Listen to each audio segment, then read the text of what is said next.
कक्षा 6 की ऑनलाइन कक्षा में आपका स्वागत है। जैसे कि कल हमने एक नया अध्याय शुरू किया था पूर्ण संख्याएं, और उसके बारे में मैंने आपको समझाया था। तो ये कल मैं वापस आपको थोड़ा सा रिवीजन के रूप में समझा देता हूँ। देखिए, पूर्ण संख्याएं उसमें हमने सबसे पहले पढ़ा था प्राकृत संख्याएं। अब ये प्राकृत संख्या क्या होती है? जब हम कोई संख्याओं को गिनते हैं तो हम गिनती कहाँ से शुरू करते हैं? एक से। 1 2 3 4 5 6 ऐसे निरंतर आगे की ओर बढ़ते जाते हैं। 1 2 3 फिर आगे चलते जाएंगे। तो ये जो संख्याएं होती है ये प्राकृत संख्या कहलाती है। फिर उसके बाद में हमने पढ़ा था पूर्ण संख्याएं। पूर्ण संख्या, अब पूर्ण संख्या के अंदर क्या होता है कि प्राकृतिक संख्या में तो गिनती की शुरुआत 1 से होती है, लेकिन पूर्ण संख्या के अंदर इसकी शुरुआत 0 यानी 0 से होती है। फिर 1 2 3 फिर उसी प्रकार से आगे बढ़ता जाता है। तो इनके अंदर यही अंतर है दोनों के अंदर कि प्राकृतिक संख्या गिनने के अंदर जो हम यूज करते हैं 1 2 3 4 वो कहलाती है, और पूर्ण संख्या को तुम लिखने में यूज करते हैं 0 से शुरू करते हैं। तो 0 1 2 3, अगर 0 लग गया तो पूर्ण संख्या बन जाएगी, नहीं तो कौन सी संख्या होगी? प्राकृत संख्या। उसके बाद में कल मैंने आपको बताया था परवर्ती। दी गई संख्या के अंदर कोई भी दी गई संख्या के अंदर अगर हम एक जोड़ दें, क्या कर दें? एक जोड़ दें तो हमें परवर्ती संख्या प्राप्त हो जाती है। उसी प्रकार अगर हमें दी गई संख्या में से एक घटाना पड़े, इसमें तो था एक जोड़ने का, अब इसमें एक घटाना पड़े तो हमें पूर्ववर्ती संख्या प्राप्त होती है। तो आपके पेपर में सवाल इसी प्रकार से आ सकता है कि निम्न का परवर्ती ज्ञात कीजिए, निम्न का पूर्ववर्ती ज्ञात कीजिए। तो अब देखिए, छोटे छोटे सवाल लिखे हैं मैंने, इनको हम हल करने का अभ्यास करते हैं। तो पहला प्रश्न मैंने लिखा है, ये सारे प्रश्न आपके पाठ्य पुस्तक के अंदर जो एक्सरसाइज दे रखी है प्रश्नावली, उसी के ही सवाल है। पहला है 10,999 के बाद। अब जैसे मैं यहाँ लिख के समझा रहा हूँ, देखो 10,999 के बाद 3 प्राकृतिक संख्याएं बताइए, यानी इसके बाद में आने वाली 3 संख्या। तो देखिए 10,999। अब हम अगली संख्या जब प्राप्त करते हैं तो हम क्या हम गिनती लिखते हैं 1 2 3 4 5 लिखते हैं। तो देखिए हर एक अंक के अंदर क्या होता है? एक जोड़ा जाता है। 2 में एक जोड़ा, 3 में एक जोड़ा, 4 में एक जोड़ा, 5, और हमारी गिनती और संख्याएँ कंप्लीट होती है। उसी प्रकार 10,999 में आने वाला अगला अंक कौन सा होगा? तो हम क्या करेंगे? इसमें एक जोड़ देंगे। क्या करेंगे? एक जोड़ देंगे। तो अगर 10,999 में एक जोड़ा जाए तो कितना हो गया? 9 और 1 10, एक बच गया। फिर 9 और 1 10, एक बच गया। फिर 9 और 1 10, एक बच गया। एक उतर गया, एक उतर गया। टोटल कितना हो गया? 11,000। कितना आ गया? 11,000। अब 11,000 के बाद क्या आएगा? 11,001। पता ही है आपको, एक जोड़ेंगे तो 11,001 और फिर 11,002। ये 10,999 के बाद की 3 प्राकृतिक संख्या। अब हम इसको हल में लिखेंगे कि 10,999 के बाद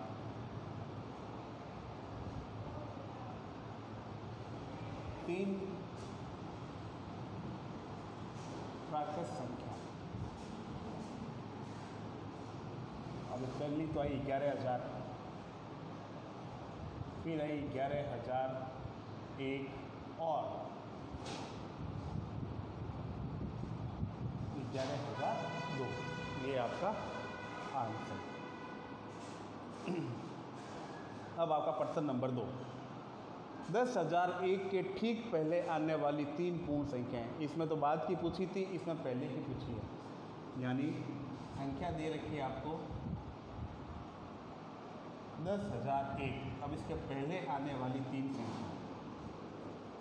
तो पहले आने वाली संख्या यानी जब बाद की संख्याओं को पूछे तब तो आपको एक जोड़ना होता है, और पहले की पूछे तब तो आपको क्या करना होता है? एक घटाना होता है। तो पहले के पूछ रहे हैं, तो देखिए 10,000 एक में से एक घटा दो, तो 0 0 0 0 1 कितना आया? 10,000 आ गया। तो यहाँ लिख देंगे हम 10,000। अब इसकी अगली संख्या फिर आप एक घटा दीजिए। अब देखो 0 में से एक नहीं जाता तो हमने उधार लिया, तो यहाँ हो गया 10, 10 में से एक गया 9, यहाँ 9 बच गया, 9 उतर गया, यहाँ 9 बच गया, यहाँ 9 बच गया, 9,999। ये भी। और फिर एक कम कर दो इसमें से, तो बताइए आपको 99 में से अगर हम एक कम करें तो कितना बचेगा? 91। और आगे 9 9, ये आपकी अंक। तो इसको हम लिखेंगे 10,001 के ठीक पहले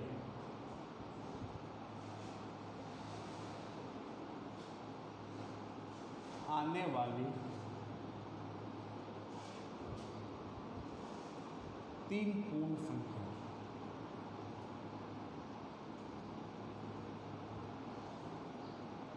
तीन पूर्ण संख्या। अब इन संख्याओं को उतार दीजिए। 9,998, 9,999 और 10,000। ये आपका प्रश्न नंबर 2। अब देखिए अगला प्रश्न, निम्न का परवर्ती लिखिए। इसका मैंने आपको कल पॉइंट बताया था कि दी गई संख्याओं में अगर एक जोड़ दिया जाए तो हमें परवर्ती संख्या प्राप्त होती है। तो इसमें आपको हल लिखना है कि 2,44,070 का परवर्ती संख्या। तो हम इस संख्या के अंदर क्या करेंगे? एक जोड़ देंगे, तो +1। तो जोड़ो, देखो 70 में एक जोड़ेगा तो क्या बन जाएगा? 71। और अगली संख्या आप वैसी की वैसी ही उतार दीजिए और ये आपका आंसर है। सिंपल सवाल, एकदम छोटा सा। क्या करना है? परवर्ती के अंदर आपको दी गई संख्या के अंदर एक जोड़ना है। अब इसी प्रकार से ये सवाल करना है।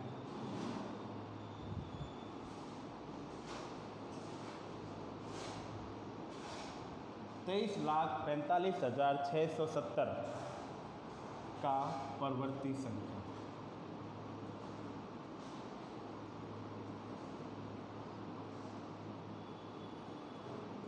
तो आप क्या करोगे? इसमें एक जोड़ दीजिए।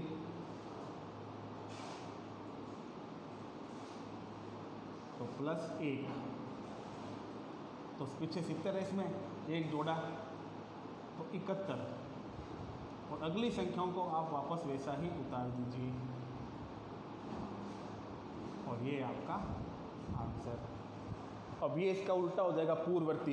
इसमें आपको पहले की संख्या बतानी है, तो परवर्ती में तो आपको जोड़ना होता है, पूर्ववर्ती में आपको क्या करना है? एक घटाना है। तो 2,08,090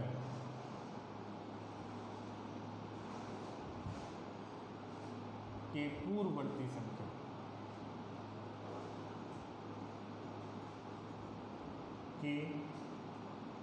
पूर्ववर्ती संख्या तो एक कम कर दो इसमें से,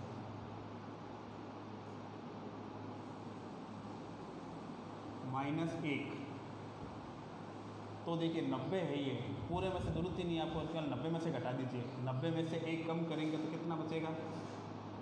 89। कितना बचेगा? 89। और अगले अंकों को आप वापस वैसा ही उतार दीजिए। 2,08,089 आपका आंसर। तो इस प्रकार से आपको इन सवालों को हल करना है। अब अंतिम सवाल जो बचा है वो है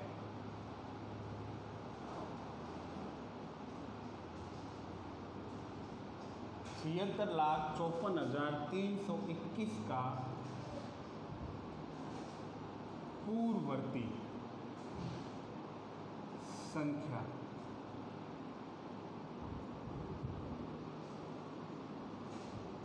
76,54,321 माइनस 1।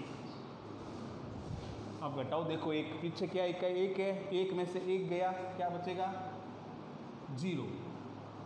अब अगली संख्या आप वैसे ही उतार दीजिए।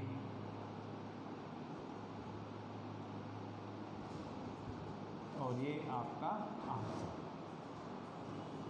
तो जो कल हमने पॉइंट लिखे थे उन पॉइंट के आधार पर ये सवाल हमने हल किए। तो इनको आप कॉपी में उतारिए और आपकी पाठ्य पुस्तक में इस प्रकार से अनेक प्रश्न दे रखे हैं, उनको हल करने का अभ्यास कीजिए। धन्यवाद।